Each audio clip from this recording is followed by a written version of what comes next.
Buenos días, soy Sofía de Mama Tungurahua. Hoy día estoy filmando de día, así que esperemos que no pase el camión del gas. Les estaba filmando este videíto porque quería hablar del hidróxido de sodio. El hidróxido de sodio es la parte alcalina que se usa para hacer el jabón. No es el único alcali, pero sí es el principal, digamos.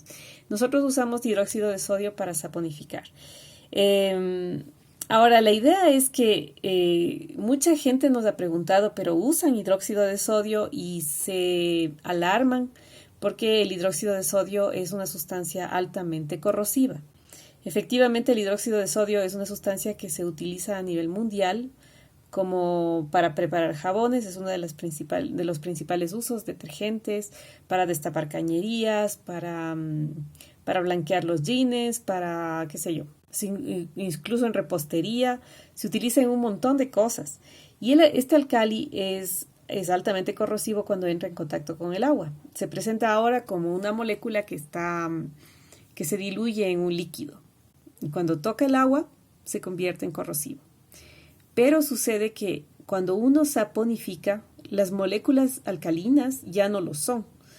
Al juntarse con las moléculas grasas se forma el glicerol. Entonces, por esa razón, el hidróxido de sodio ya no es una sustancia, digamos, peligrosa o abrasiva dentro del jabón una vez que se ha saponificado. Esa es una cosa. Otra cosa que les quería como contar es que es interesante saber de dónde sacaban una parte alcalina las personas antes, hace años, cuando hacían jabón. Como saben, en la parte del Mediterráneo nació esta idea de hacer jabón por varias razones que ya he contado en otros videos. Y la gente utilizaba, obviamente no utilizaba la molécula porque no existía, sino que utilizaban la leña, o sea, la ceniza de la leña con la que cocinaban. Entonces cocinaban muchas veces con cualquier leña. Pero se dieron cuenta de que en ciertas plantas había más alcali que en otras. Entonces se quemaban ciertas plantas y con esa ceniza después se filtraba la ceniza y se hacía esa agua que resultaba alcalina y eso se mezclaba con una grasa, en el caso de Alepo o de Marsella, etcétera, se mezclaba con aceite de oliva. Y entonces tenía un jabón de alta calidad. Aquí en el Ecuador también tenemos tradición de jabonería. No es tan larga como en Europa, digamos, pero es interesante saber que la gente aprendió a hacer jabón con elementos locales, porque como antes la gente no se desplazaba tanto en el espacio, conocía muy bien las plantas y ese conocimiento de las plantas y de las grasas de las maderas hacía que sepan muy bien qué había que utilizar. Entonces tienen en Loja el jabón negro y en Manabí el jabón negro también, que es un jabón que se hace con un proceso de cocinado. Entonces, un día tuve una feria y fue súper interesante porque mi vecina de feria era una señora manabita que me contó cómo hacía jabón, que siempre hizo jabón, ella y su madre, su abuela, y ella me decía, pues sí, es algo que siempre he hecho y reúno la ceniza de los fogones de las vecinas y luego le mezclo. Entonces yo le decía, pero ¿y con qué le mezcla? Y me decía que le mezclaba con coco y con banana, con hoja de banana. Y que eso le daba una ceniza muy alcalina, que luego mezclaba con unos piñones que venían de un arbusto.